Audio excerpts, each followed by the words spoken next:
నమస్కారం, ఘంటారావానికి స్వాగతం. ముందుగా ప్రధాన అంశాలు. నేడు బొల్లాను హైదరాబాద్కు తరలిస్తున్న పోలీసులు. తలదాచుకునేందుకు 4 రాష్ట్రాలు తిరిగిన వైసీపీ నేత.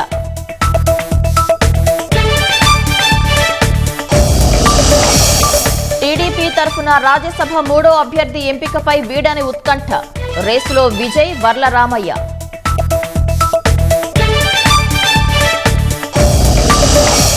ఇరవై వేల మంది జనాభాకు 20 రోజులకోసారి తాగునీరు. దాహార్తితో అల్లాడుతున్న కర్నూలు జిల్లా ఆలూరు వాసులు.